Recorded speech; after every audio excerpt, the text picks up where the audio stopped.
Beautiful brothers and sisters, very grateful to you that you have given up the sunny weekend today to be with us here in this place where there are multiple things happening. There is a filming happening as well as there is chanting happening and conversation happening, and we are all together, and you all look so beautiful. So thank you very much. I first would like to, I am Zahid Makhdoom, and I am your humble servant for the next couple of hours. I am currently serving as president of Dr. Hari Sharma Foundation. And before we proceed any further, would like to respectfully and lovingly and gratefully acknowledge that I am and we all are gathered here on the traditional lands of the Sami Amu, Katsi, Kwikwetlem, Kwantlen, Kekiat, and Tawasan First Nations. We are very grateful to our First Nations hosts for allowing us, although the ones that they had allowed earlier than us, they didn't allow us to even vote until 1947. And now we see the proof in the pudding that the voice of BC's electorate is heard through the voice of Raj Chauhan, our beautiful comrade who has been inspiration to all of us. So thank you very much for coming. We are very grateful. I would like to, first of all, express my gratitude to these friends and comrades who are here or who are on their way. As you know, that practically every street in Vancouver is dug up. And I mean, that's something that has been happening since we had last civic elections. So as a consequence, some of our beloved sisters and brothers may be late. So I would like to, first of all, express my gratitude to Brother Raj Chauhan for being here, to our voice, to our poet laureate, Sadhu Binning, for sharing this space and sharing this afternoon with us, to our brother Am Johal, and if you are members of a Van City, vote for him. He's running.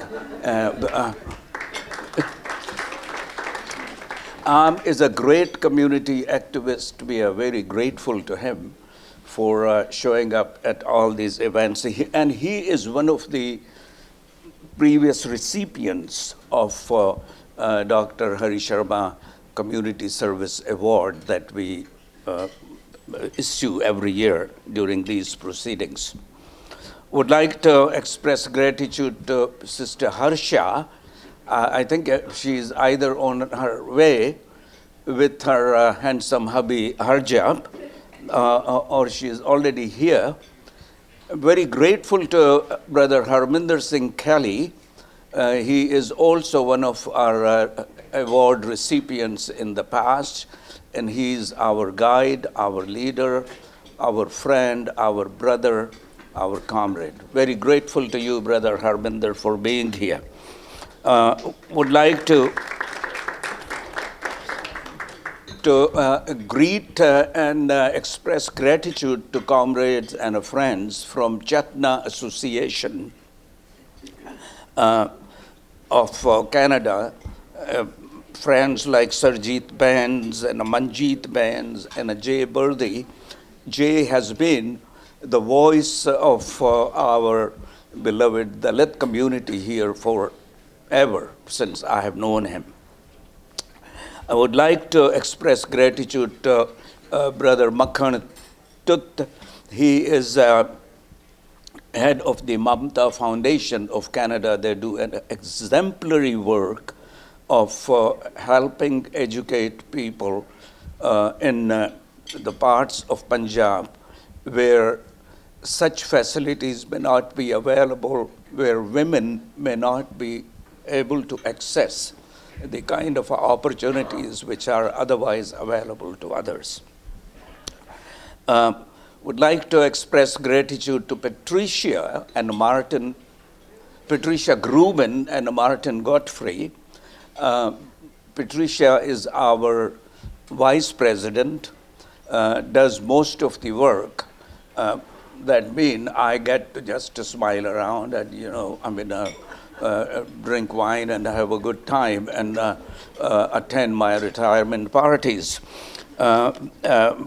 She has been a backbone of our foundation since Hari's death in 2010.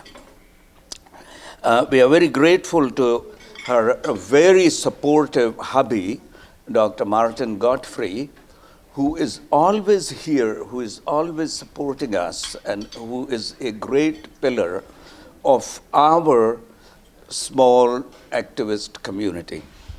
Would like to express gratitude to Dr. Muhammad Iqbal. If you remember him, he's the fellow who all day went up and down grouse grind in order to make a point. And the point was to create peace between India and Pakistan. What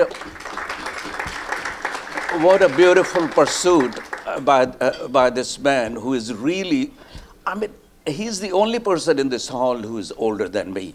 So you can very well imagine how old is he. And he had a big placard tied to his neck, which said, ask me why I'm doing this, as he was going up the grouse. It's a good hike, but it's very nice that Dr. Iqbal did that. We are very grateful to you. Would also like to express gratitude to our friend, Priyanka Desai. She just became friend today. She works for Knowledge Network. And it's very nice that she became friend because she is beautiful like all of you. And she is going to be making a documentary highlighting the life and times of brother comrade late Naginder Gill, who led the movement for enfranchisement of us of Desi South Asian origin. And she is making a documentary on that. That's why we have this funny lights and stuff like that. Usually we have more lights on you and less light on me because I'm not that savory looking as you are. So, and we are grateful also to Mr. Siddhartha, who is acting as Naginder Gill. And I think this part of this event will really inspire Brother Raj because he's the one who is our voice today. He's the one who is the voice of British Columbia, not just us, of entire British Columbia. From the time when we couldn't even vote to the time where he gets to stop other MLAs from eating ice cream. And that was a big event that he did. When members were not behaving, he told them, okay, people, no ice cream for you today. So we're very thankful for that. But anyways, Dr. Hari Sharma Foundation is a gift to the community from late Dr. Hari Sharma, who taught sociology and made trouble at Simon Fraser University and outside, but since about mid-60s. And when he croaked in 2010, or when he checked out or moved on, he created this foundation, and we have been in business since. Since that time, Sharma Foundation has contributed $860,000 to educating our youth, to making our communities a better and a safer and a more informed places. We have given awards to filmmakers and writers and musicians and students who attend labor studies programs and other programs which are allied to our interests. So we are very grateful that we have this opportunity, and we have been engaged since that time. So I'm very grateful once again to all of you for being here. At this point, I would like to request a brother, a friend, a comrade, Dr. Sadhu Benning, to come and educate us on the importance of this day. Dr. Sadhu Benning.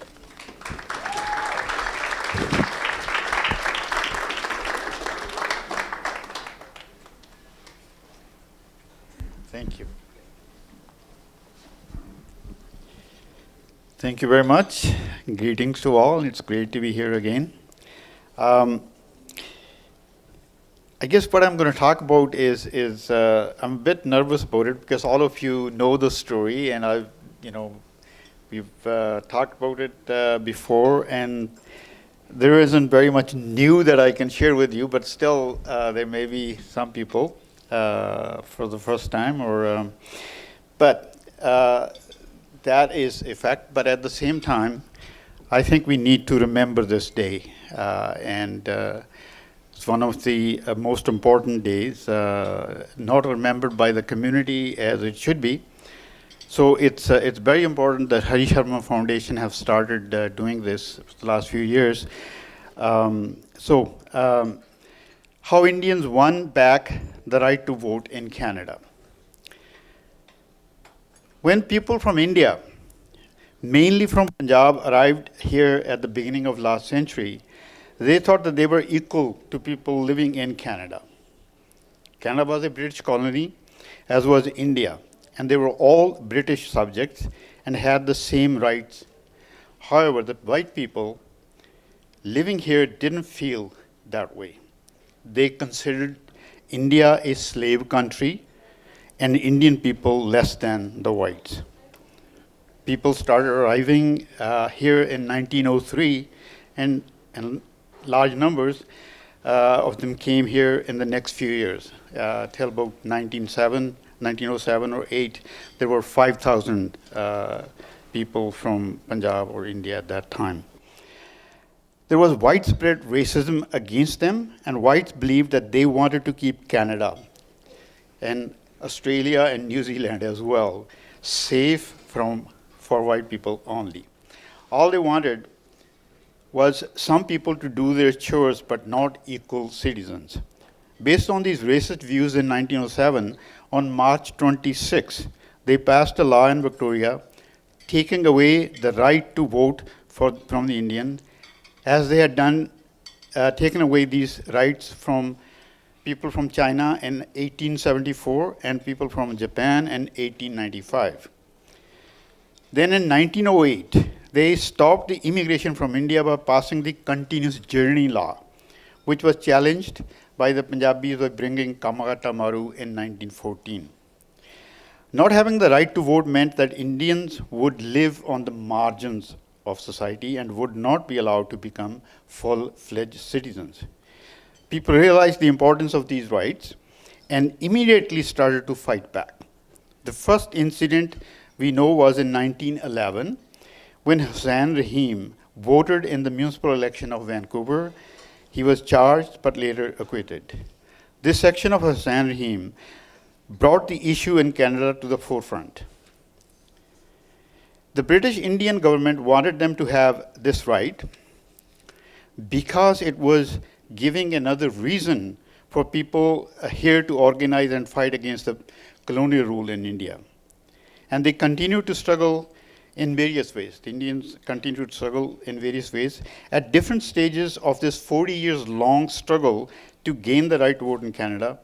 The local Indian community used a variety of strategies and arguments in support of their demand. These strategies and reasons were dependent upon the different situations of each stage and time. At every turn of the struggle, the community had to face failures repeatedly. However, they did not stop fighting until success was achieved.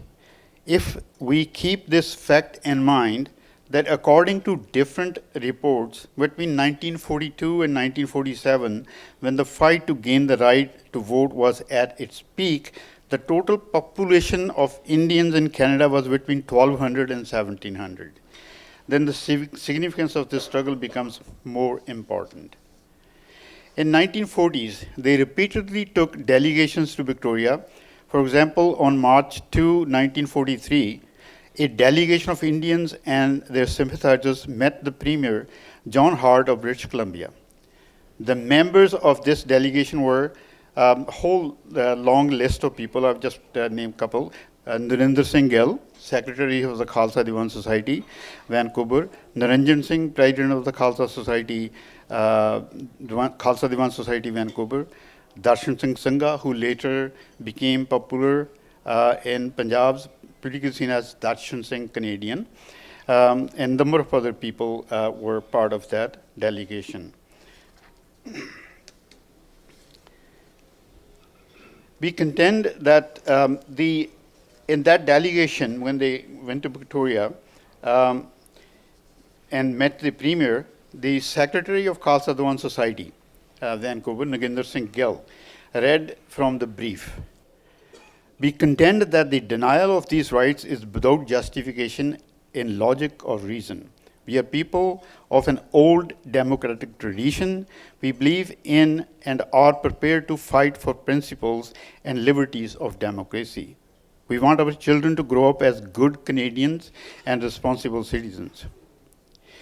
In Vancouver in 1946, 12 organizations presented their briefs and supported the granting of franchise to the Indians.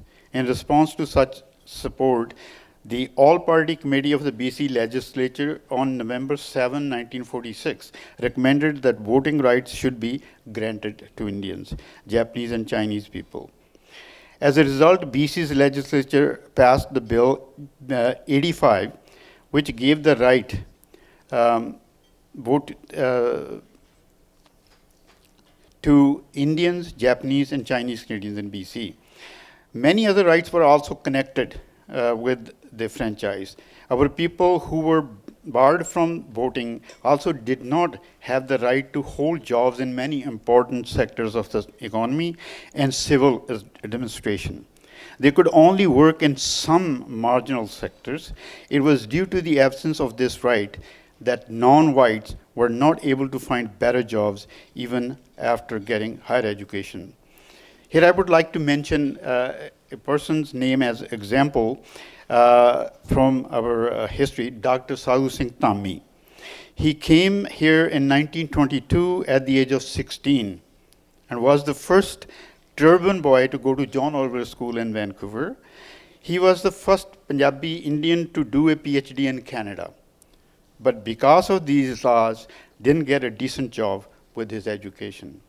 Perhaps the most significant aspect of victory of the right to vote struggle was that Indian immigrants became one of the forces that made Canada the country it is today. In 1947, Vancouver Sun journalist Elmer Philpott, words were witness to this, how important the Indians were. As a Canadian of European ancestry, I can testify to and stress the fact that this was a victory by Indians for Indians, but in larger sense by Indians in Canada for human equality everywhere. So these were important victories. By winning the right to vote, this struggle not only made the Indians respectable in the eyes of the larger community, but also gave Canada a special place in the world. If the Canadian society is considered one of the best societies in the world, undoubtedly the Indians contributed to this image by continuously struggling to change those discriminatory laws that divided people based on their color, race, religion, and other differences.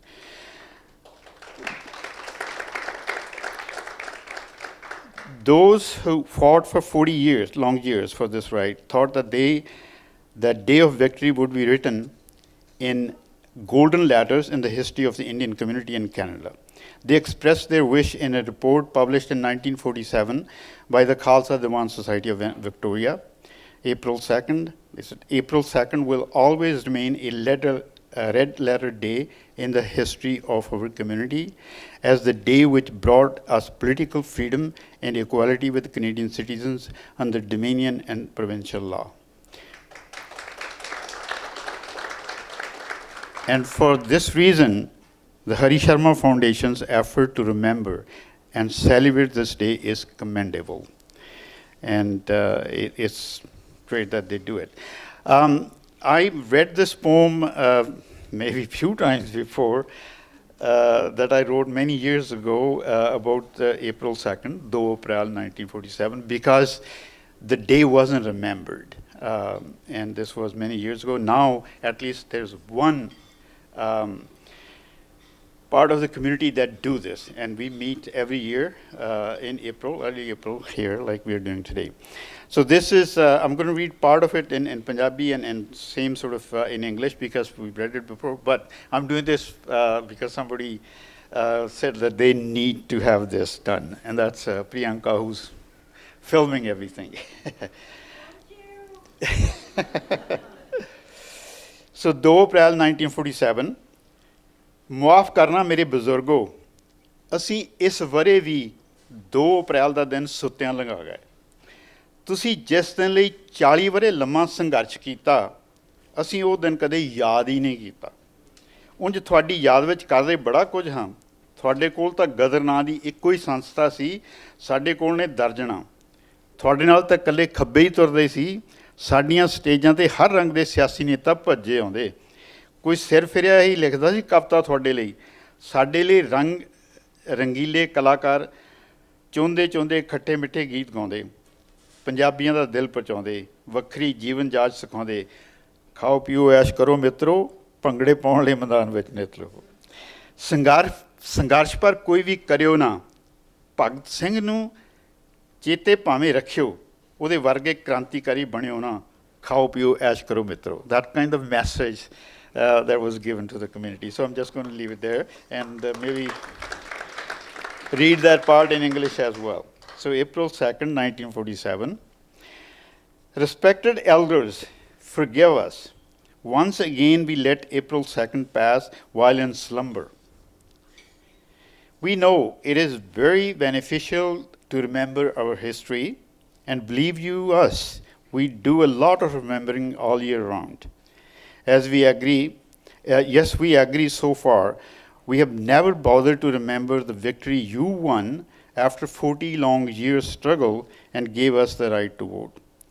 Dear elders, things are different now. We are doing quite well, thank you. While you had only a single organization called Gather, we have dozens. Only people from the left supported you. We have support from political leaders of all different colors. Only some eccentric poets wrote for you. For us, poets and singers line up really to sing anything and everything. From sexy stuff to spirituality, they're teaching a different way of life. Friends, eat, drink, and be merry. Take the Bhangra challenge if you dare. Do remember Bhaghat Singh if you like, but don't be an atheist revolutionary like him. Thank you.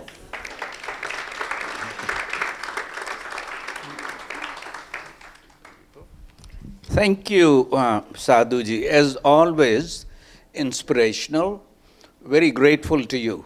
I would like to now take the opportunity of introducing a beautiful brother, a comrade, a leader, a guide who helped, amongst other things, in giving voice to the farmers of British Columbia. Brother Raj Chauhan, so that he can come and introduce our speaker, which is Brother Hermender Singh Kailley.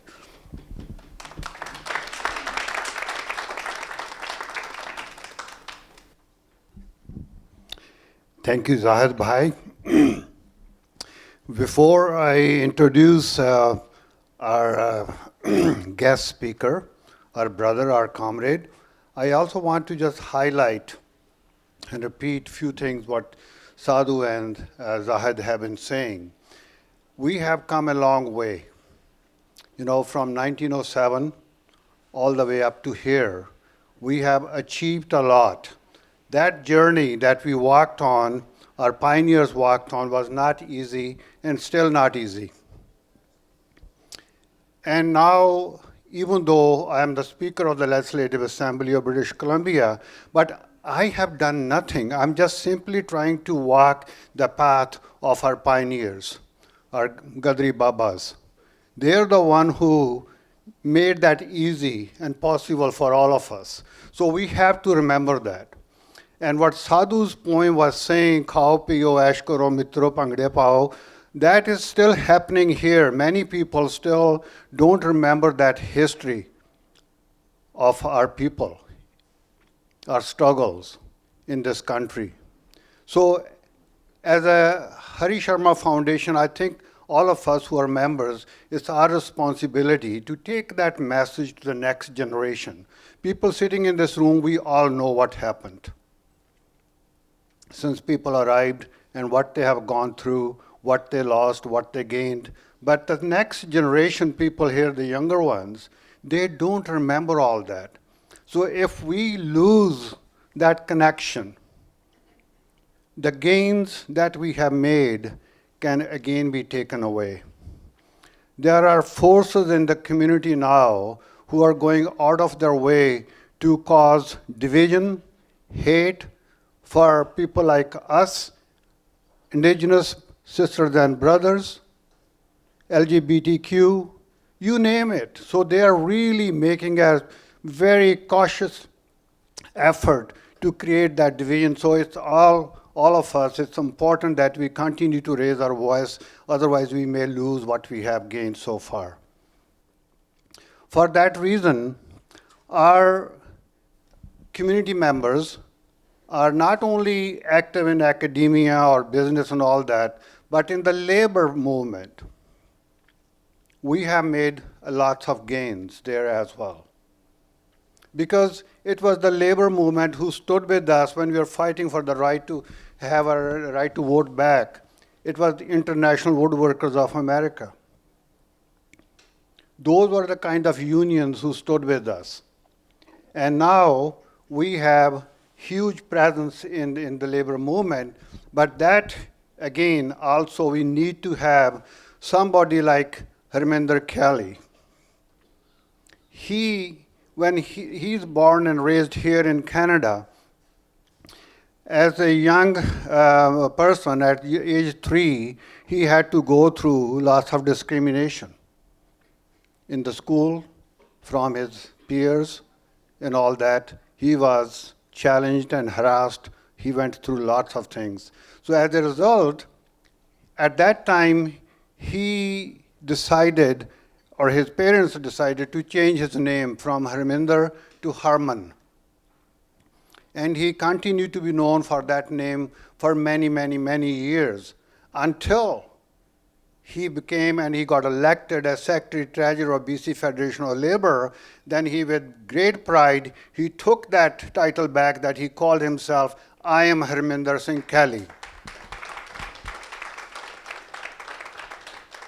That's the leadership. Before that, he also organized some of the people who are participating in some festival into IATSE, which is the union of people who work in the film industry. He was the one who led them, and he made them members of that union as well. And now, you know, when he became active in the Longshoremen Union, Local 502, He was very actively speaking up for people's rights, workers' rights, to make sure that they were recognized, they were not harassed, they were not sidelined. So that's what Hermender did. And now he is the Secretary Treasurer of BC Federation of Labor, and he has done such a tremendous job standing up, be recognized as Punjabi, but at the same time a proud Canadian, and standing up for workers' rights day in and day out. And it's my honor to, like that I'm associated with him, and I call him my brother and my friend.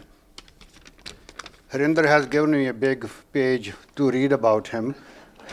That'll take forever, so I'm not going to do it. I just want to say that Hermender was honored last year by the Dr. Hari Sharma Foundation for his advocacy and work in representing labor. He will speak about the labor's response to the Trump's administration policies. As we all know, Mr. Trump, or I don't want even to call him Mr., whatever he is, he has created so many problems for all of us, for Canadians and for everyone, who doesn't matter where they live.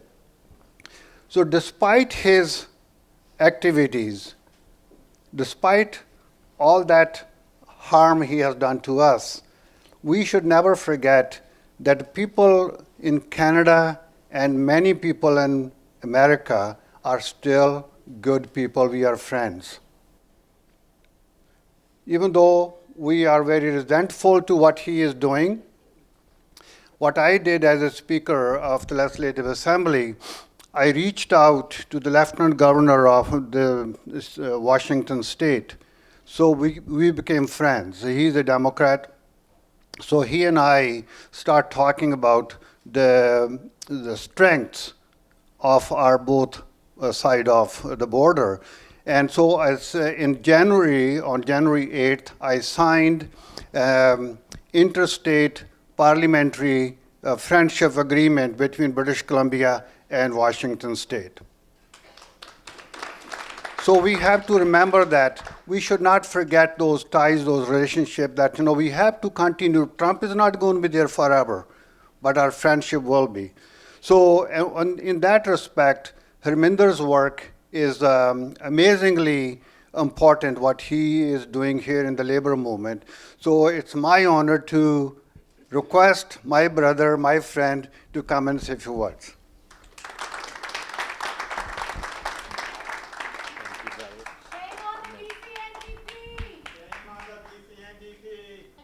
Good evening, brothers, sisters, comrades. I want to start by acknowledging that I'm speaking to you today on the traditional and unceded territory of the Semiahmoo, the Kailley, the Coquitlam, the Kwakwaka'wakw, the Kailley, and the Tsawwassen First Nations. And I'm honored to join you tonight. I was not expecting a introduction like that. So thank you to my brother, my friend, to Raj. We are gathering at a very difficult time for an awful lot of people. Brutal wars and unjust occupations, wild economic upheaval, and multiple simultaneous crises. The machinery of American government enthralled to a man as unstable, venal, and vicious as they come. And in our nation's capital, we have a prime minister whose allegiance often seems to be to share prices and investor confidence and not to working people. Now, Ottawa, Washington, and Tehran may feel like they're far away, but events there play out in our communities as a rising cost of living, cuts to public services, and a growing sense that no job is safe, from a growing range of threats from Trump's tariffs to generative AI. And it's times like these that working people need the power of solidarity more than ever before. And it's in times like these that labor and progressive activism are absolutely crucial, which is why tonight's event is so very timely. Dr. Hari Sharma would have plenty to say about the state of the world right now. I have no doubt he'd see the footprint of the colonialism he fought against his whole life in the sands of Iran, in the rubble of Gaza, and in the shuttered plants and mills in our own country. Dr. Sharma's legacy is a part of a larger history, and it's a very proud history of South Asian worker activism in British Columbia. Our community was here at the dawn of the labor movement. Not that we were very welcome at first at all or for a very long time. You see, South Asian workers faced racism and even violence. And it wasn't just workers. It was all immigrants. They were excluded from entire industries and shamefully from many unions as well. They were denied the right to vote. They were denied basic dignity at every turn, and no door opened to them without a struggle. But struggle they did, and they persisted. And my movement, our movement, the labor movement, came to recognize the profound commitment of this community to the shared values of solidarity and justice. And today, because of the struggles and the courage of those that came before us, there are doors open to us that never were before. We are in positions of leadership in every part of our community, but the struggle isn't over. Those doors, they still require a lot of pushing. There's still hate and racism throughout BC, as I suspect everyone in this room has witnessed. So the struggle continues, but our solidarity is strong. And if you're looking for the signs of hope, I strongly recommend looking at unions, because the strength and solidarity of BC's labor movement grows stronger day by day. We're coming together as well to defend the public services that we all rely on, to defend public health care from privatization, to protect post-secondary education, to make childcare affordable, and to push hard for more investment in the infrastructure that communities need for transit. I'm seeing such a solid unity amongst workers these days, across economic sectors, across regions. I keep seeing public sector workers turn out to support dock workers, hospital employees come out for postal workers, forest workers and miners show up for provincial employees. And the reason why is a growing recognition that our fights are all the same fight. The battle against racism and the battle for fair wages take a stand against anti-trans hate and working to defend reproductive health, opposing Mark Carney's cuts and fighting Donald Trump's, well, I guess everything. Those are different fronts in the same struggle. And this is what the super rich and the army of lawyers, lobbyists, media pundits, and right-wing politicians want us to forget. That we, the working class, for all of our differences, for all of our diversity, we share at heart the same core values. That everyone deserves dignity and everyone deserves respect. Values that we sum up in one word: solidarity. And the reason why they want us to forget it is that solidarity can move mountains, on the streets, in the workplaces, and at the ballot box. We gathered here today on the anniversary of the day in 1947 that righted a 4-decade-old wrong, because it was in 1907 that the BC legislature unanimously voted to strip the franchise from South Asian Canadians.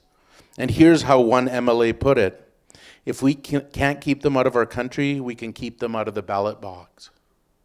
So just think about that. Think about the rhetoric that's happening right now in our communities, the racism that's been re-agitated and coming up. People saying, send them all back. This is the same stuff that happened before, and it's coming up again. We cannot be complacent. We cannot ask nicely. We have to fight for what we fought for and won, our pioneers, our ancestors before us. We have to keep up that fight and fight even harder so something like that doesn't happen again. And in truth, Capital actually had no interest in keeping South Asian people out of the country. They just wanted to keep us out of power, but they wanted to keep our labor. And those same issues are happening now when you hear about the Temporary Foreign Workers Program. There's a gap in the labor market. They want people from outside of Canada to come here, but they don't want to give them any power, no protection, no equal rights. And for 40 years, they got their way until April 2nd, 1947. That's when the years of struggle by South Asian Canadians allied with Labour and the NDP's precursor, the CCF, culminated in the restoration of their vote. I stress those words, struggle and allied. It was solidarity and struggle that won that victory. And Dr. Sharma recognized just how precious that victory was. Yes, he was a believer in revolutions, but he knew that this victory, what we really won was dignity, voice, and a belonging. We celebrate all those victories every time we cast a vote, whether it's the municipal elections this fall or the provincial or federal elections whenever they come. And we celebrate those victories tonight. We celebrate the full knowledge that the fight does not end, that victories won must be fought for and defended, that the voices of fascism and hate may be quieter and sometimes in others, but they're always there. We celebrate because we are together. And when we stand together, friends, we are unbeatable. Thank you, and free Palestine.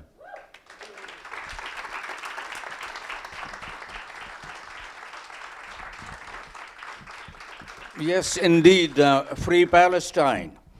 And down with all wars. Doesn't matter where those wars are being fought and against whom. We are peaceful people. We love peace. We love equality. We love justice. And wars are the surest way to trounce all those creeds. So, free Palestine, no wars anywhere, no fascism anywhere, no kings of any sort.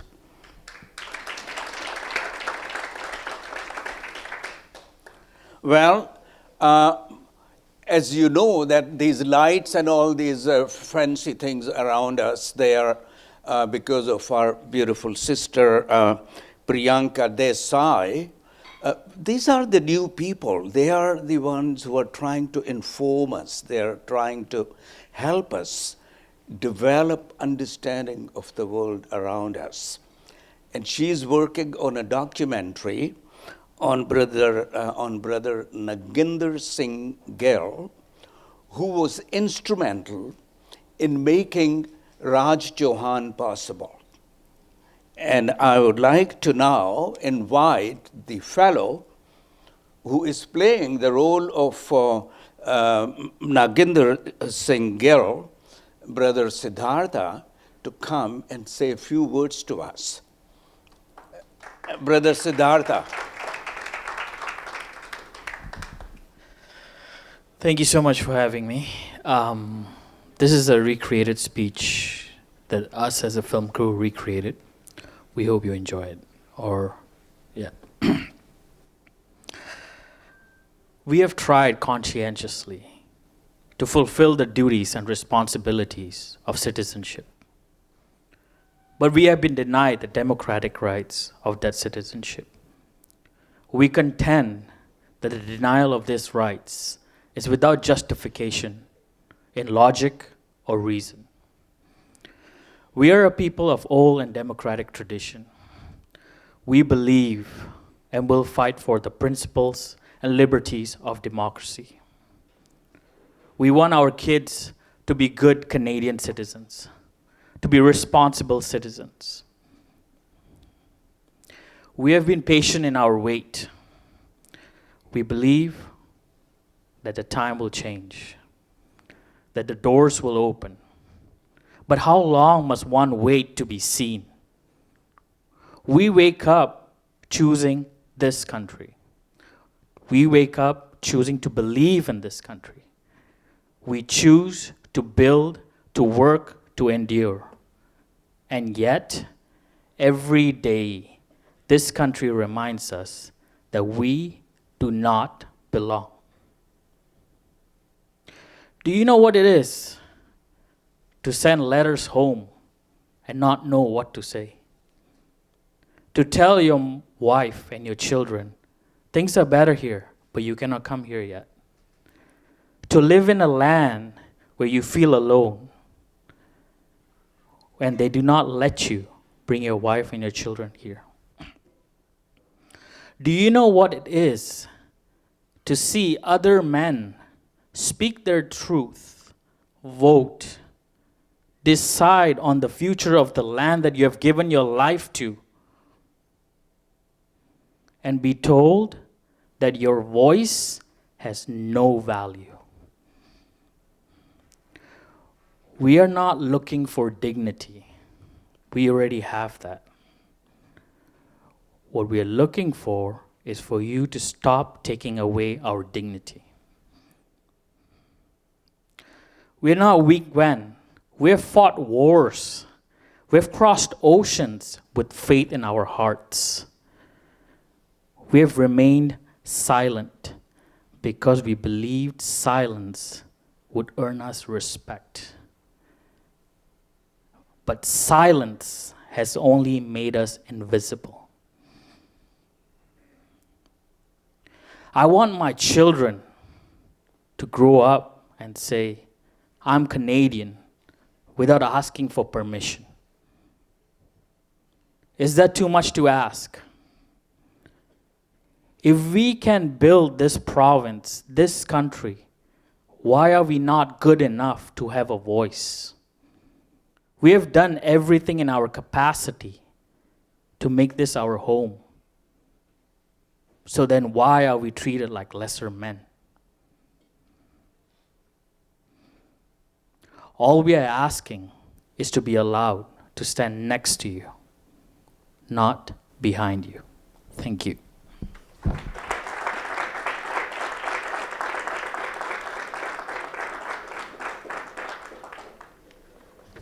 That is so inspiring. Thank you very much, Brother Siddhartha.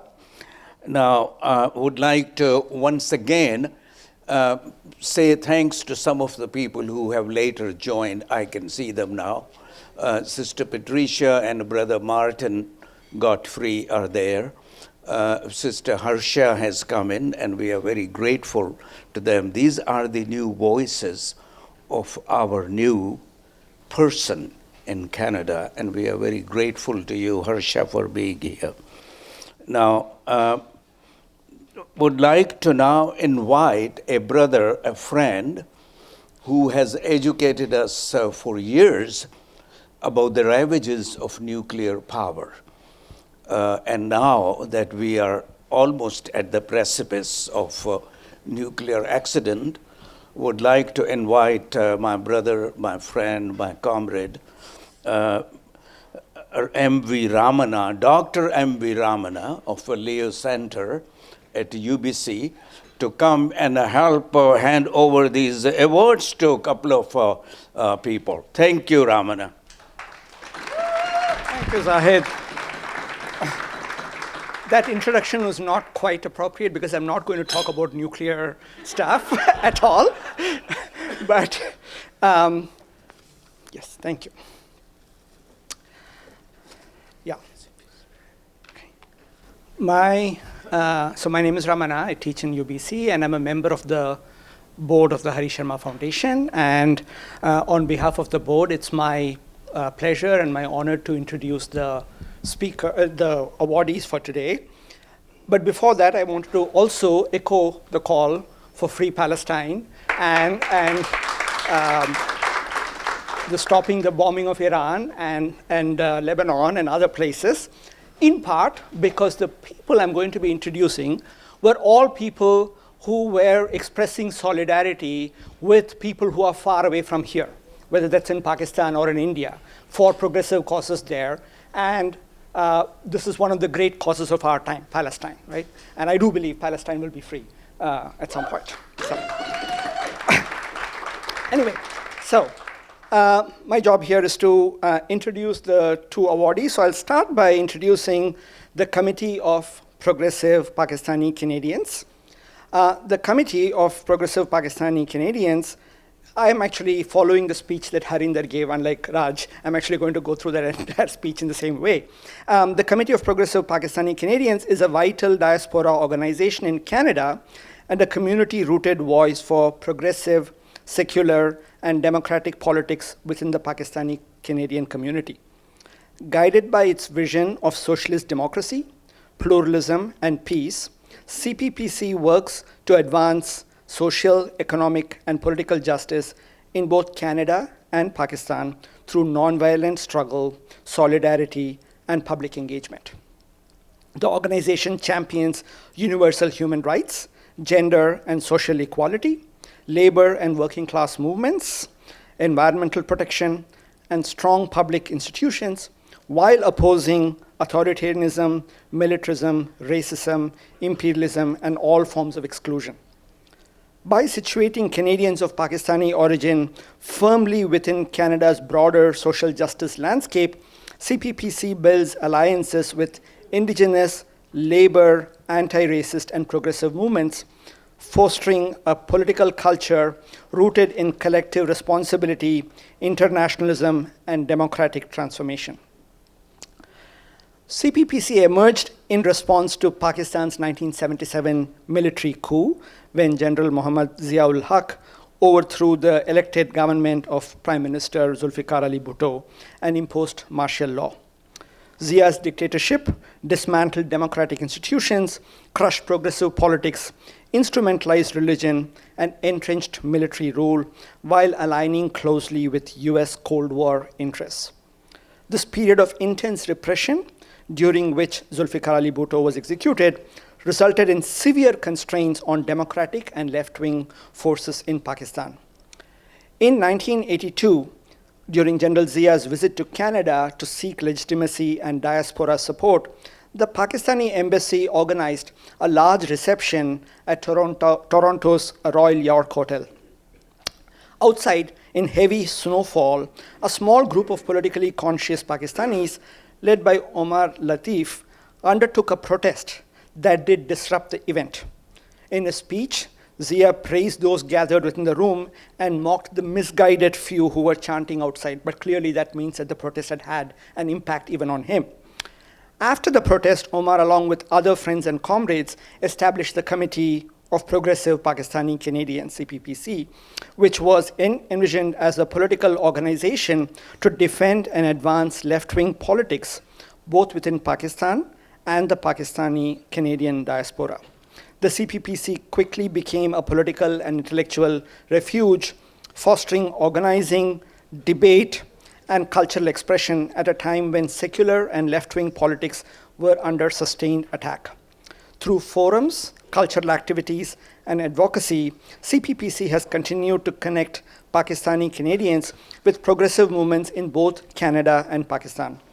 Omar Latif's lifelong commitment to socialist, anti-imperialist, and labor politics shaped CPPC's enduring focus on solidarity, particularly with working class and racialized communities facing marginalization, Islamophobia, and state repression in the post-9/11 era.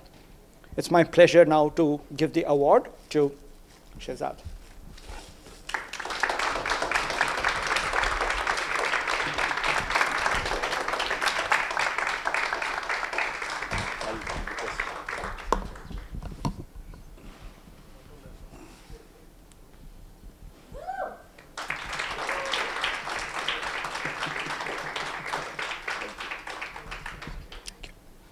Thank you, Ramana. And you know, what's a coincidence? 47 years ago, exactly on this date, April 4th, the first democratically elected Prime Minister of Pakistan, Zulfikar Ali Bhutto, was hanged. Today is the date, 4th April. For those of you who don't know me, I'm Shehzad, friends to many of you. But I would like to mention a special friend today. And though sometimes it feels more accurate to say that I'm one of his many mentees. He has been a mentor, not just to me, but to so many of you in this room. And I'm sure many of us have been benefited from his wise advice, whether we asked for it or not. It's Zahid Makhtoom.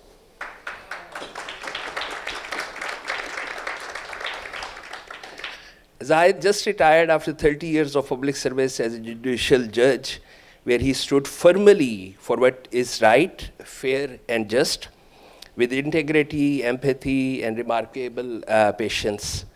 Before I say a few words on behalf of Committee of Progressive Pakistani Canadians, please join me in showing our appreciation for Zahid Makhtoom. Let's have a big and loud round of applause for Zahid.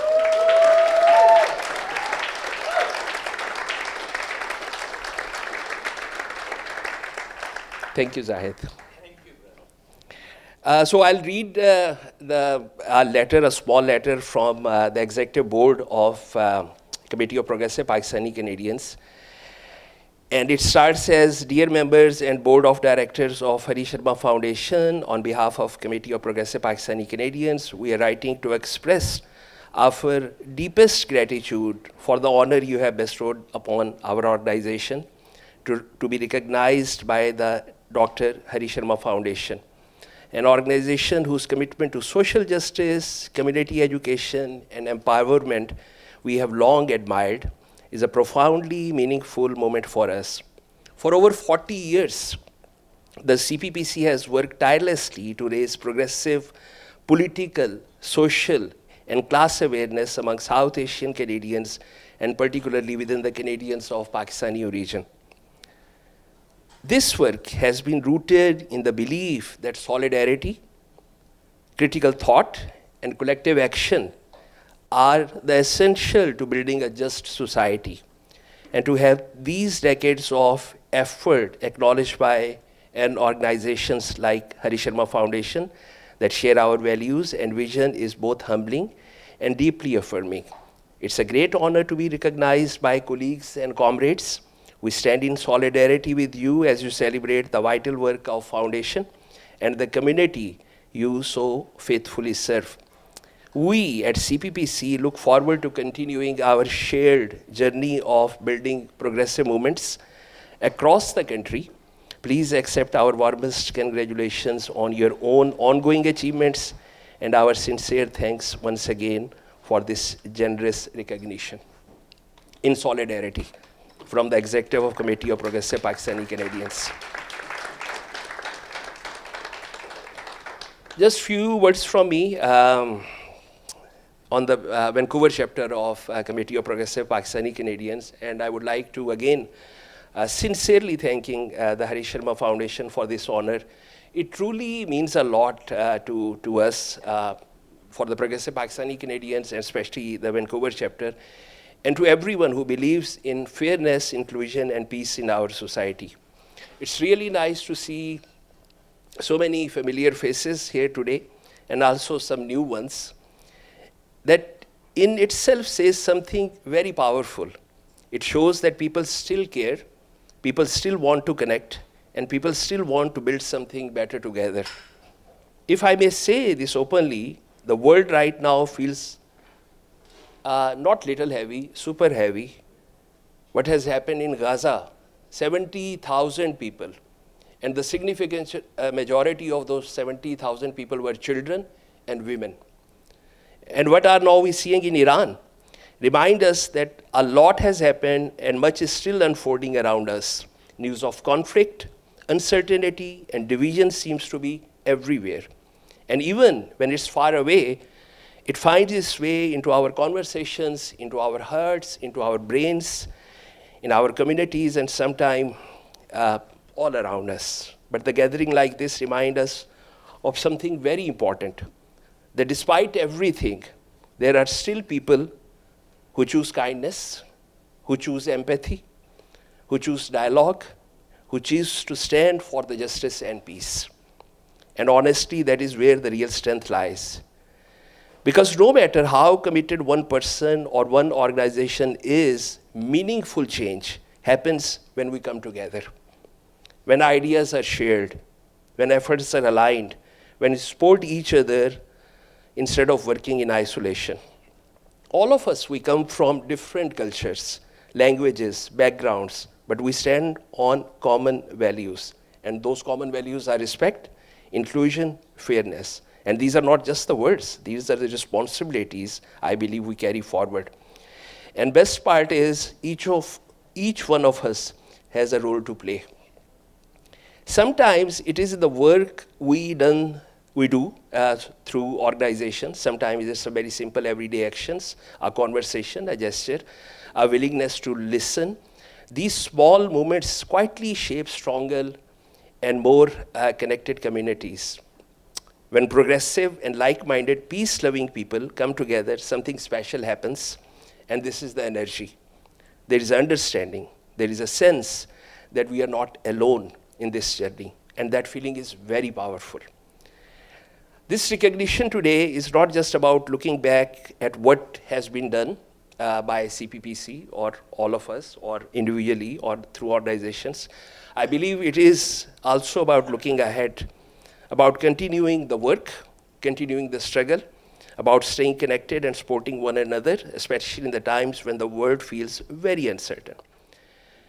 Because at the end of the day, building a just and inclusive society is not the responsibility of one group. It is something we all share, and when we move forward together, step by step, the impact becomes real and lasting. So today is a moment to celebrate, but also a moment to renew the commitment, to keep working together, to keep believing, and to keep creating spaces where everyone feels they belong. Because even in the uncertain times, hope is not lost.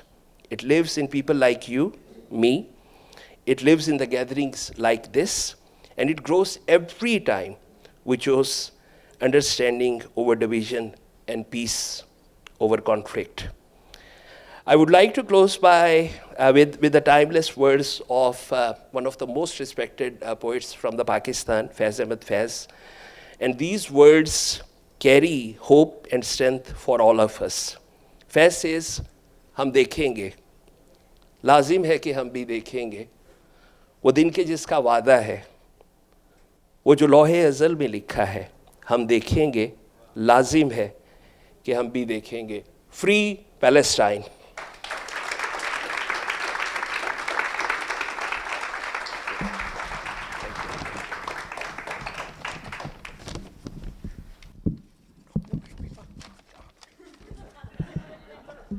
No. I mean, sometimes we miscommunicate, but we love each other. So it's good to miscommunicate, but never good to give up on love. Remember. So I mean, it's one of those advices that Shahzad warned you about. I would like to invite you to partake in the hospitality of Brother Kansi and our beautiful sisters and brothers working in the kitchen, preparing a great meal for us. So go ahead, line up, fill up your plates, come back. After about 10 minutes, we'll meet again. Thank you.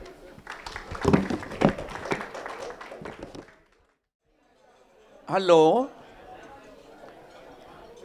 Beautiful sisters and brothers, before we move on to the second award, I would like to identify some of the brothers and sisters sitting at the table of CPPC, which is a Committee of Progressive Pakistani Canadians that Brother Shahzad talked about.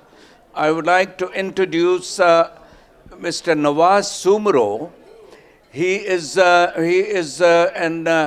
science evangelist. He goes to Singh every year at his own cost to promote education of science and learning of science in schools at the peril to his life, because if you are going to be talking rationality in an ocean of irrationality, likelihood is this that you are one of these days going to get it. So I keep telling him that, Mr. Sumro, one of these days you will get it.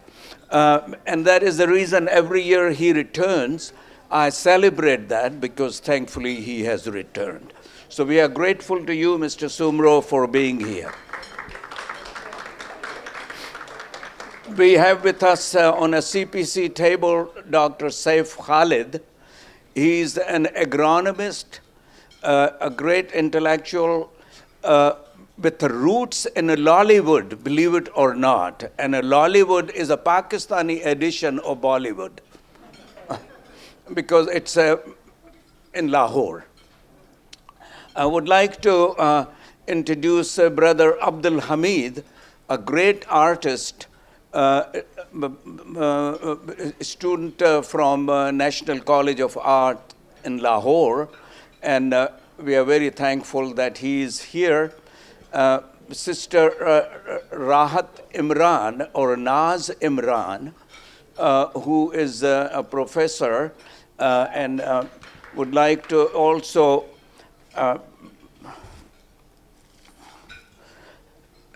introduce Brother Imran Munir, also a journalist, a former journalist from Lahore, Pakistan, who is now, believe it or not, living in Abbotsford, which I always thought is a Canadian edition of Abbottabad, where Mr. Osama used to live.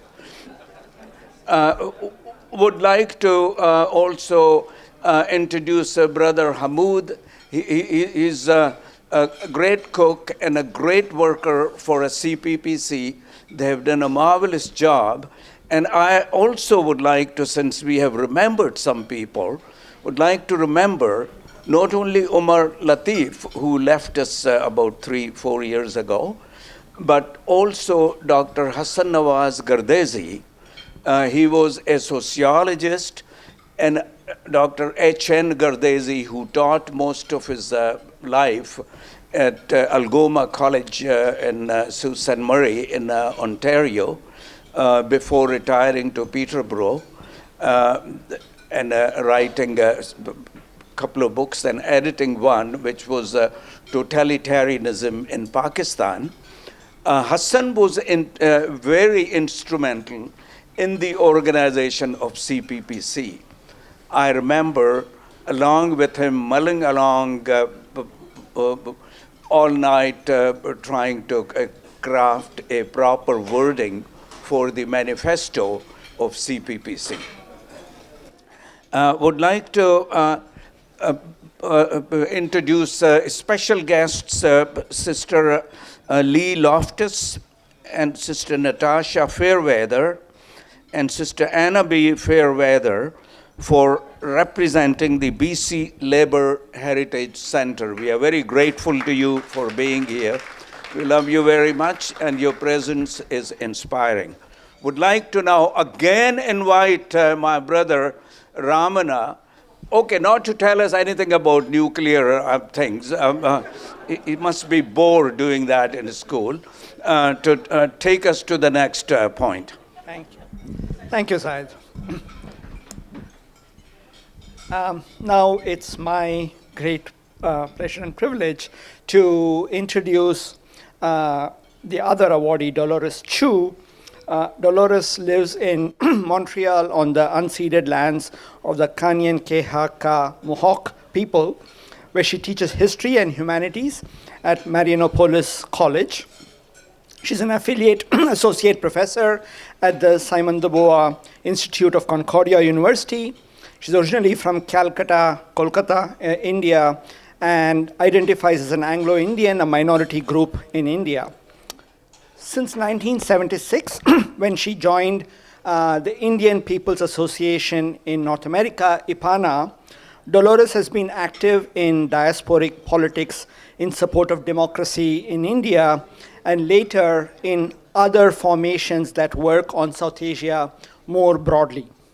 She's part of CERA's, Centre sur la Asie du Sud, excuse my French, a forum in support of peace, secularism, and democratic development in South Asia, which formed after the attack on the Babri Masjid when it was destroyed in 1992. She's also a member of SADAC, South Asian Diasporic Active Collective, which formed in the wake of the protests against the Citizenship Amendment Act, the CAA, and the National Register of Citizens, the NRC. SADAC is a grassroots group based in the Teotihuacan that acts in solidarity with struggles of various oppressed groups, activists, movements, and peoples in South Asia, and here in Canada in our communities. As Indian democracy gets eviscerated by those seeking to make pluralist India into a Hindutva nation, Dolores has become active in cross-Canada and North American organizing via the Canadian Forum for Human Rights and Democracy in India. I must say I'm a sort of guilty member of that because I'm guilty because I don't actually participate as actively as I should. But nevertheless, I'm proud to be part of that collective. And India Civil Watch. In this work, she identifies links and collusions between authoritarian and anti-democratic forces and tendencies in India and elsewhere. Dolores is also founding an active member of Montreal South Asian Women's Community Center, and which will be celebrating 45 years in 2026. The center is a service, support, and advocacy organization for South Asian women and their families. However, it welcomes all. No one is turned away. She's also a founding member of Montreal's Femmes de Diverse Origins, Women of Diverse Origins, which has been organizing the International Women's Day demonstration in Montreal since 2001. And she's a member of the Quebec Women's Federation, the Femmes de Quebec. Dolores has lived her life combining activism and academic teaching, research, and writing. These elements of her life are intertwined and inform whatever she does. She's a mother and a grandmother who's determined that the world we live, the next generations, will be peaceful and sustainable. And after all this, she also gets a little bit of sleep every night. The topic of her Dr. Hari Sharma Memorial Lecture is The Fragile Edge, Why Democracy Demands Constant Vigilance. My pleasure to invite Dolores to deliver the speech.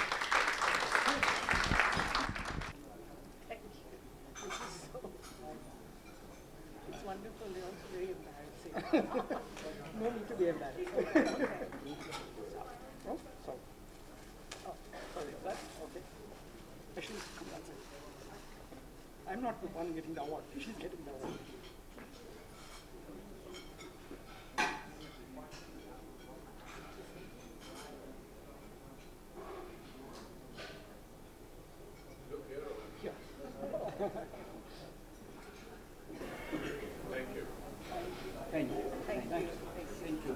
Okay, so I've written everything out so I don't forget anything. As a teacher, I shouldn't have to do this, but anyway. So I am deeply moved and touched to receive this honor from the Hari Sharma Foundation.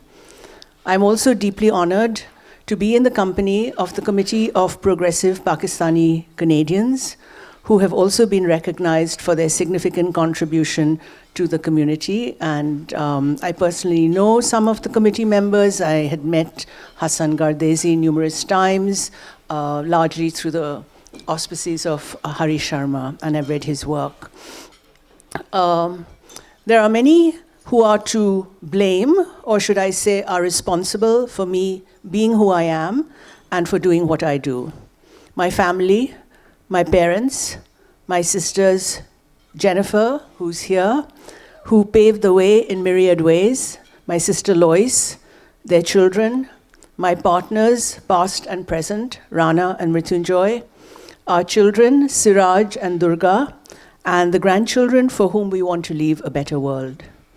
I cut my political teeth as a young neophyte in the Indian People's Association of North America, IPANA, many years ago, when many of us in this room were much younger, and I'm looking at Raj and Hermender and others. And it was the confidence imbued in me by people like Daya with his just do it perspective that made the impossible seem possible. 50 years ago, I got on a bus to Ottawa from Montreal on the first anniversary of the declaration of emergency in India. We were going there to protest.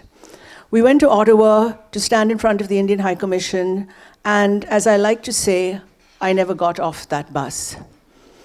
There are many in this room today, Hermender, Raj, and others who are not in the room, either because they are in other parts of the American continent, like Shri and Vinod, or in India, like Anand Patwardhan, and others who are not in the room because they have passed on.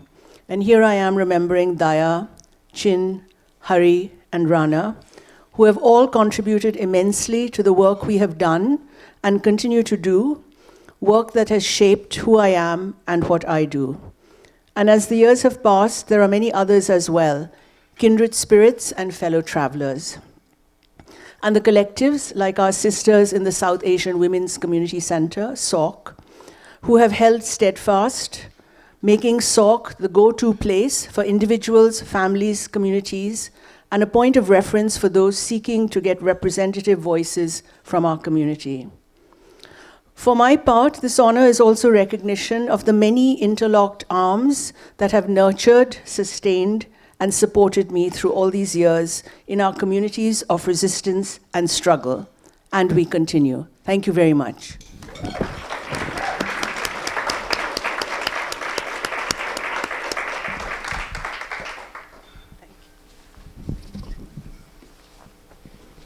Thank you, sister. Now, Sister Dolores, I'm extremely grateful to you for traveling all the way from Montreal to come back here and to check on your flock. We are your flock, people like me, and we are very grateful to you for being a teacher, an educator to all of us, and a source of inspiration. Thank you.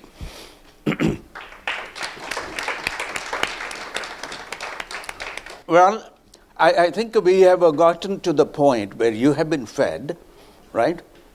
The food was great because the beautiful people toiling in the kitchen created these culinary delights for all of us through their toil and through their labor, and for which we are grateful to them.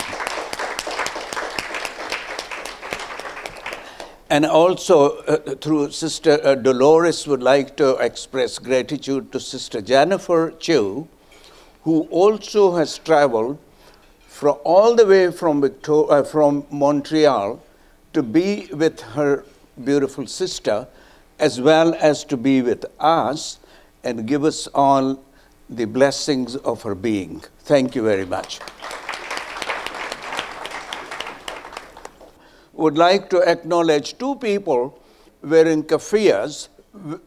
Those keffiyehs have become a symbol of resistance to imperialism, and that is Brother Robert Hornsey, president or a former of the now defunct West Coast Committee Against Racism, and Brother Dr. Muhammad Iqbal, who insists on keeping his keffiyeh on whenever he is in public. Thank you, Dr. Iqbal.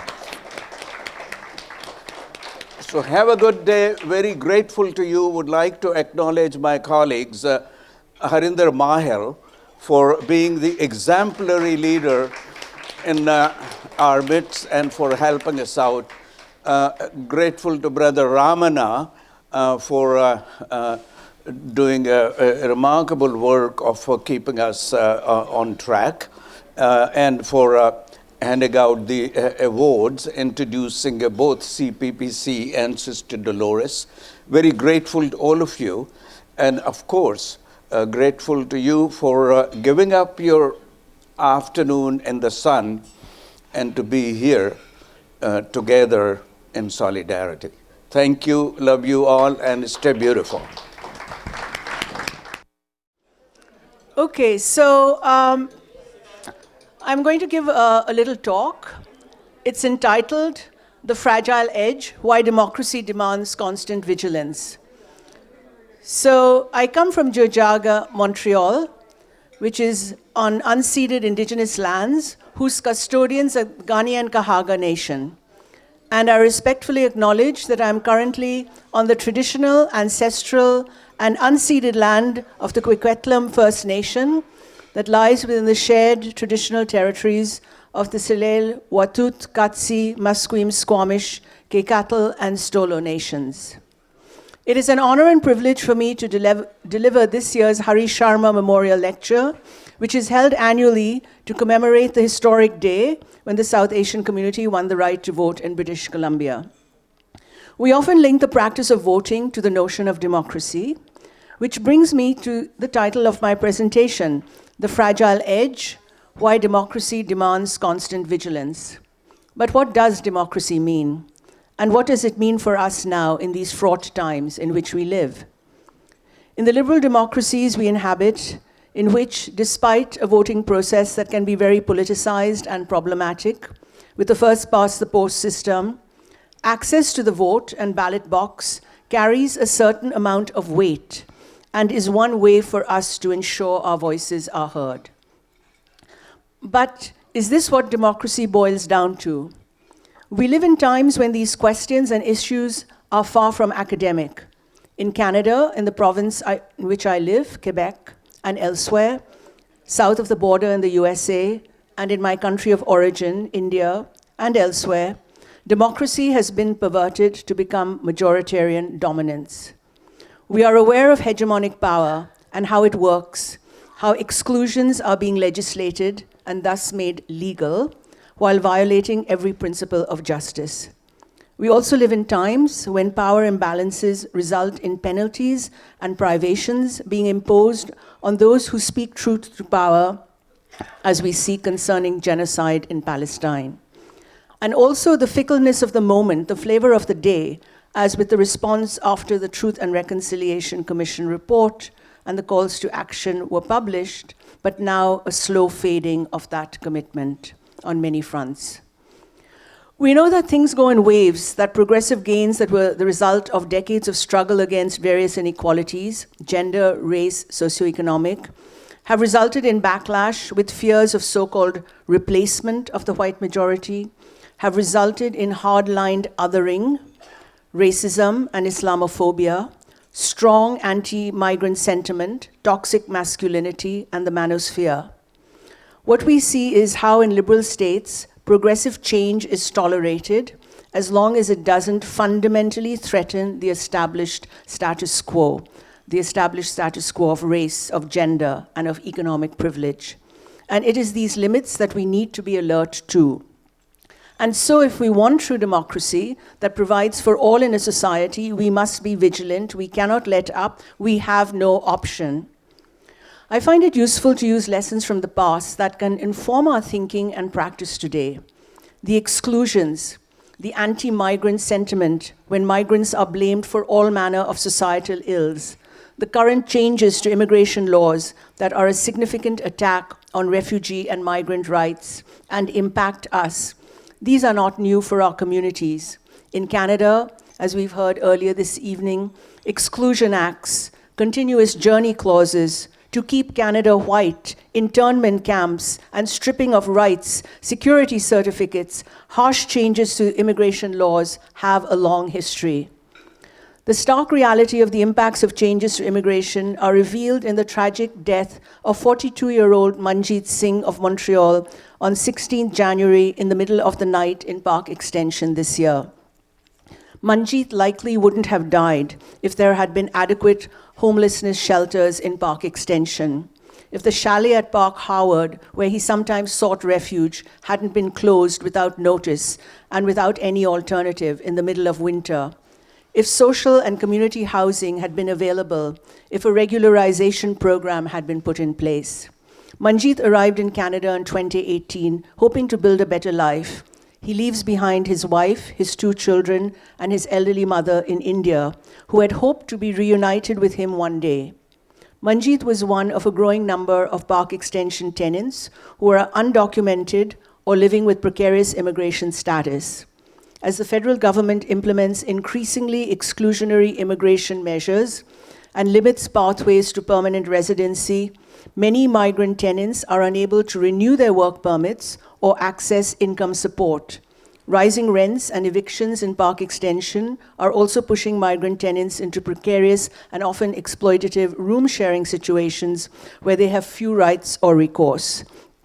Manjeet's death has brought home to many of us in our communities the shocking violence that is implicit in these state policies, and also how democracy must be challenged and curated to our needs today. There is a new younger generation of activists who are thirsting for knowledge of past activism in our communities. What I and others may think of as things we did as par for the course, I am learning how this younger generation regards as unique, powerful, and inspiring. And those histories therefore need to be recorded and archived. One of the downsides of activism is that we often don't record sufficiently and things are scattered on pages in files here and there. We need to preserve and document, and this is happening. Historical knowledge is so important for a vibrant democracy, and we've been hearing that earlier this evening as well. For example, Indian People's Association North America, IPANA, there's the IPANA History Project, which many here are involved with. Ajay is making a film, and other organizations that we are part of need to do the same, and to ensure that materials are not just preserved, but are also accessible. Now, more examples about recognizing how democracy is fragile, and we need to work hard to preserve it and be wary and keep our guard up. So I begin with IPANA. Some of you here tonight, of course, will know about IPANA, but not everyone. IPANA was founded because politically aware individuals in the Indian diaspora in Canada and the US, in touch with political activists in India, saw the writing on the wall with the manner in which Indira Gandhi was proceeding, and it was predicted that some form of authoritarianism was in the offing. As such, it was felt that it was important to build an organization in the diaspora in defense of democratic rights in India. Most coincidentally, IPANA was founded on 25th June 1975, the same day as Indira Gandhi declared a state of emergency in India and ushered in 2 years where the constitution was abrogated and thousands of political opponents of all ages were thrown into jail without judicial recourse. Part of the work of IPANA was to bring to the attention of the wider public and governments abroad what was happening in India, to work for the release of political prisoners, and to support opposition to the emergency. At the time, we published in English translation a report of the Association for the Protection of Democratic Rights in India, APDR, a report that was entitled The Real Face of India's Democracy.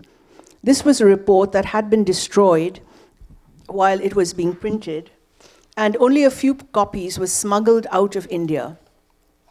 Publishing it abroad in English, the original had been in Bangla, publishing it abroad in English at the time was very significant. Many of us were involved in the project. Chin, for example, worked on translation. Recently, when I was in India, APDR said they didn't have any copies of this report in English, and I took some back with me the following year, and they are now prized historical documents that are finding a new audience as India is in the grips of Hindu supremacist authoritarianism. IPANA was hugely successful, and you must remember this was a time before the internet and social media. IPANA was hugely successful to the point that the Indian government impounded the passports of individuals like Hari Sharma. IPANA worked intensely for 2 years, putting out regular publications, holding public meetings and programs and demonstrations and cultural activities.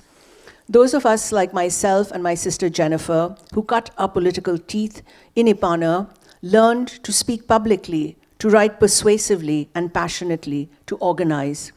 It was a school for resistance and struggle and solidarity. When in 1977, Indira Gandhi, believing her own propaganda that she enjoyed popularity, called an election and lost. IPANA eventually disbanded, but seeds had been sown, and IPANA activists who were also present in our communities on the ground were involved in building historic groups and institutions. The political work, discussions, activism, and sense of community and support created strong bonds and was a fertile learning ground for us. We were learning and experiencing democracy in practice. We also engaged in a lot of solidarity work with Iranian students protesting the Shah, with Filipinos opposing the Marcos dictatorship, with exiles from Africa against apartheid and colonialism, exiles from Latin America and Haiti fleeing dictatorship, and earlier formations that brought South Asians together in groups like the South Asian People's Association, with our common history and shared heritage also continued.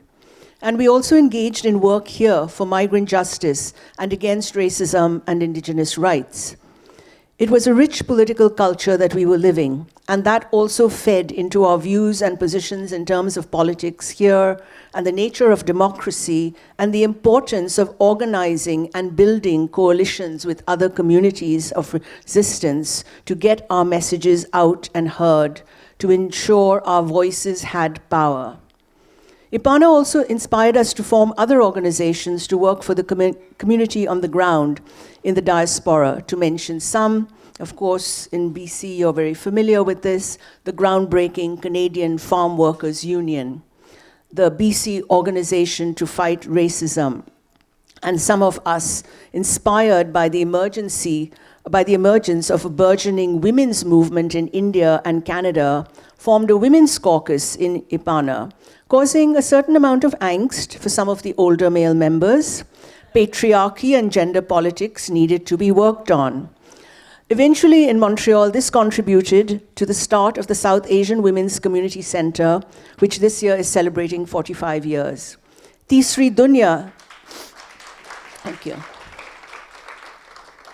Tisri Dunya Theatre Group also started 45 years ago in Montreal and has become a recognized player on the political theatre and cultural scene in Montreal, in parts of Canada, in India, and abroad. And the publication Montreal Surrey. Later, Sansad, South Asian Network for Secularism and Democracy in British Columbia, CERAS, Centre sur l'Asie du Sud in Montreal, and CERAS launching the Kabir Center to extend the message via the medium of culture. These are all organizations that responded to needs in the diaspora as well as the realities in South Asia. What these organizations have done and continue to do is give voice to our politics, to ensure that as minorities we cannot be sidelined, bringing the margins to the center. We have brought recognition to the needs of our communities, formed alliances, and built movements. With keen eyes, we were able to cut through the political smoke and mirrors, call out and identify government proposals and laws that curtail minority rights, and we have been successful in our work and activism. That is why, in the times in which we live, where it seems each day brings another dark cloud, it is important to remember that with struggle comes success. And to struggle, we must be inspired. And to be inspired, we must dream. And to dream, we must have hope. As Brecht said, in the dark times, will there also be singing? Yes, there will also be singing about the dark times. Networks and links that were also established with individuals and groups in India during the IPANA days continue to flourish. I now want to talk about a couple of examples from India which demonstrate how popular action can have an impact, examples that demonstrate that ordinary people can take action to protect democracy. And even though in the immediate aftermath, when at times a movement may seem to have been demolished, its example and legacy lives on to inspire successive movements and successive generations, creating lineages of protest. In December 29 till March 2020, the women of Shaheen Bagh, a predominantly Muslim working-class neighborhood in Delhi, made global headlines when they started a spontaneous grassroots protest, staged a sit-in, and occupied a highway. Most of them were women who had not participated in political action before, but they left their homes, galvanized by the injustice of laws, the Citizenship Amendment Act and the National Register of Citizens, laws that could make most of them and their families foreigners in their own homes and country. The protests against these laws had initially galvanized students in Delhi, but when there was violent crackdown, that's when the women of Shaheen Bagh started their sit-in, which quickly became a focal point for political rallies, gatherings, and cultural events that continued for 101 days until COVID arrived and there was lockdown, which gave an opportunity to the Indian government to demolish the camps. Shaheen Bagh had quickly attracted students and others, and there were speeches and performances every day.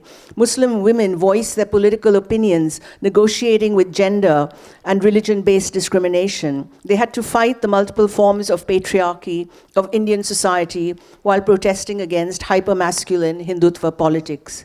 The Shaheen Bagh protest can be called a feminist strike of third world women for the rights of their religious community in a particular socio-political context.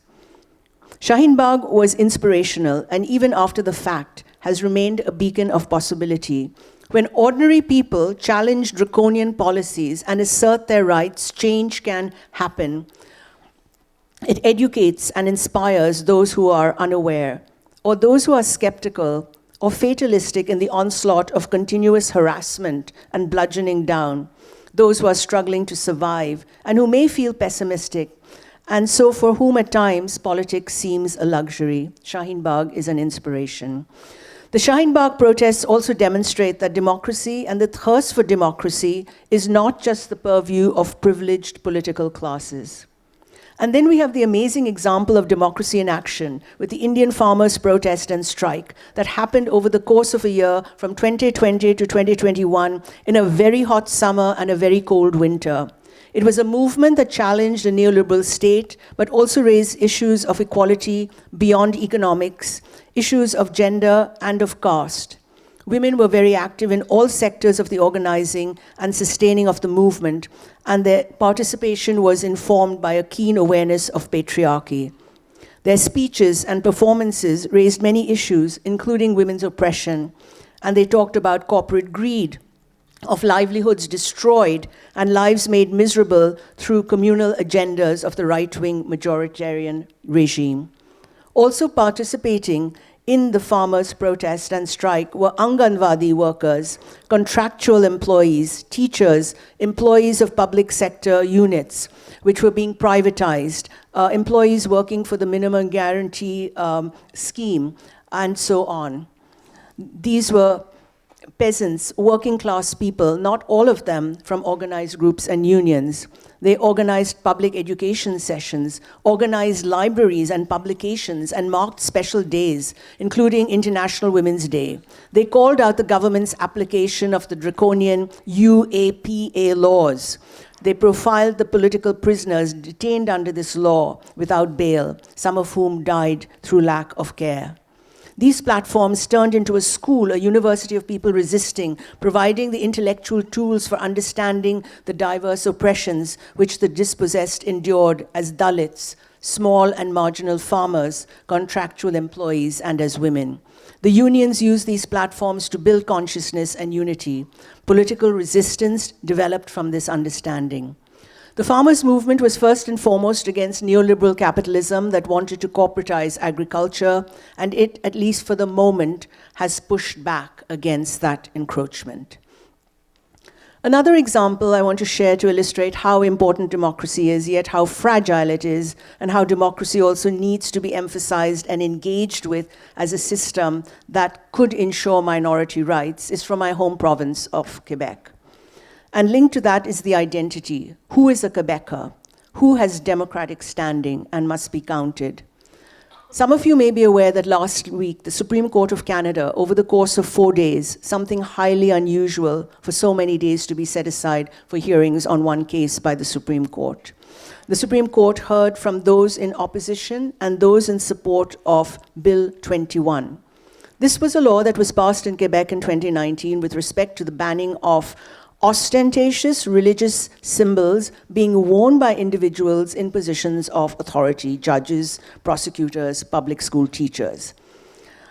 And then just 2 days ago, another law was passed in Quebec that extended this ban to praying in public spaces and extending the ban to daycare workers as well as volunteers in schools and school libraries, and prevents public institutions such as hospitals from only offering food based on a religious tradition such as halal or kosher. So Bill 21 was a law that was the culmination of years of debates and proposals by various earlier governments who all wanted to legislate something similar. While all religious symbols would come under its purview, critical analysis demonstrates it is Islamophobia and the presence of hijabi women that is at the heart of the issue. And when Quebec passes these laws, it invokes in a preemptive manner the notwithstanding clause. Thus, lower courts in Quebec that heard the case, even though sympathetic to the arguments of those opposed to the law because of the violation of charter rights, could not strike it down. And the case has now reached the Supreme Court of Canada, which, when it gives its ruling, will be a landmark one, whatever it decides. However, the nub of the issue here is individual versus collective rights, individual rights of minority populations, and of course, women choosing how they want to dress, versus what the government of Quebec claims are the collective rights of Quebecers to live in a secular state where individuals in positions of authority are seen to be neutral. There is so much to unpackage here, but I want to restrict myself to the argument of democracy and how it is so important to act to protect it, but also the nature of the democracy we struggle for, not simple majority rule, but protection of minorities. The many organizations in Quebec and also across Canada that have got involved in the case from the perspective of rights, religious freedom, freedom of expression, minorities and majoritarian societies, all these interventions point to how fragile democracy is and how we need to mobilize and organize and educate in order to protect and advance democracy. We cannot remain passive and uninvolved. The South Asian Women's Community Center was awarded intervener status in this case, and this comes out of our work on these issues over many, many years, work that has informed our approach and has informed our arguments in the debates, and that has also facilitated our coalition work with other groups and organizations where we have been educating them to understand nuance, that feminism must be intersectional, and this work that we have been doing for years can be seen now to bear fruit in statements from organizations of the majority population with expressions of solidarity that reveal an intersectional understanding of the oppressive nature of these laws. Our work asserts our presence as Quebecers, that we have locus standi. But we also see how the discourse of rights and the interplay of rights and democracy can be manipulated, for example, with the canard of Hinduphobia that is deployed in the diaspora by individuals and groups that work to support the Hindu supremacist ethno-nationalism that is eviscerating what democracy there is in India. Hindutva supporters label opposition to Hindutva Hinduphobic and prey on well-intentioned people whose understandable first response is informed by notions of religious freedom. They are not aware of how they are being manipulated. Speedy mobilization by us ensured that a petition launched in the Commons of Canada to recognize Hinduphobia did not pass. However, we need to remain vigilant. The forces behind this have deep pockets and are relentless. And so when we work to strengthen democracy, there is a lot of public education that is needed. To reiterate, democracy is fragile. This is more evident than ever, that we're living through one of the most unequal times ever, and that, as history tells us, inequality creates fertile ground to sow seeds for authoritarianism and fascism. And neoliberal capitalism has fueled this inequality. More equal societies tend to be more democratic too, and have the space within which to understand and appreciate intersectionality. More than ever, there is the need for vigilance, activism, mobilization, critical awareness. We're living in times when narrowly based definitions of nationalism are used to crush minorities. But this pushes us even more to resolve, to commit, to stand together in community, in solidarity, informing, educating, organizing, taking action, speaking truth to power, being brave, being inspired by our histories of struggle and resistance that have brought change, feeling one another's courage, linking arms so we are stronger in our collective strength, and when one of us stumbles, others are there to hold us upright.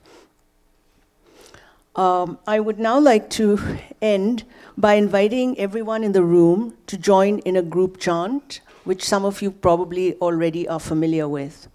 So this chant was composed by women in Pakistan, who at one time were the only political opposition during the military dictatorship. Kiran will know this. Then the chant traveled to India, where the local context informed the lines. And then it came to Montreal, where it has become a staple feature of the International Women's Day March. And since the fall of 2022, the world also heard some of this chant when the women of Iran stood up for women life and freedom. Okay?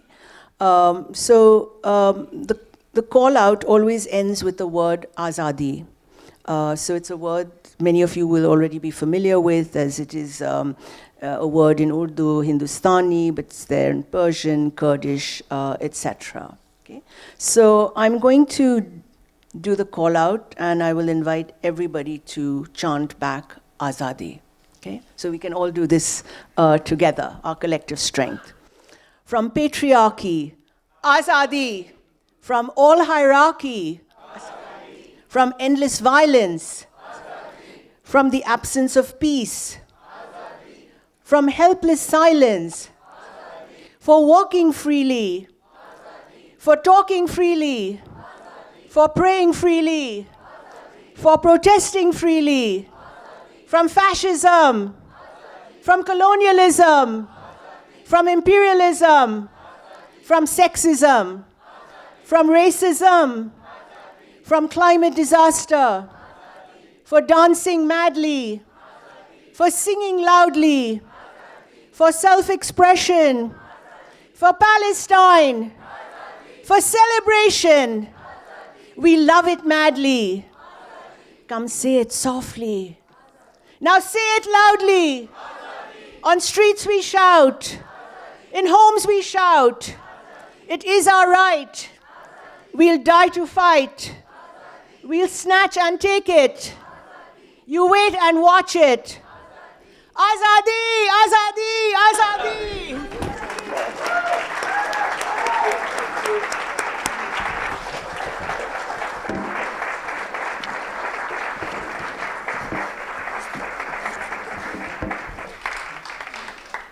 Thank you, Dolores. Dolores said she was going to sing for her supper, but actually what she did was provide us a concert, and a very inspiring concert as that. So thank you very much. Thank you, Ramana. I invite Zahid to do the final thank you. Thank you. So I remember two lines from a great Sindhi poet. I'll recite those lines to you in Sindhi language. Then you are on your own, you need to understand. It goes like this.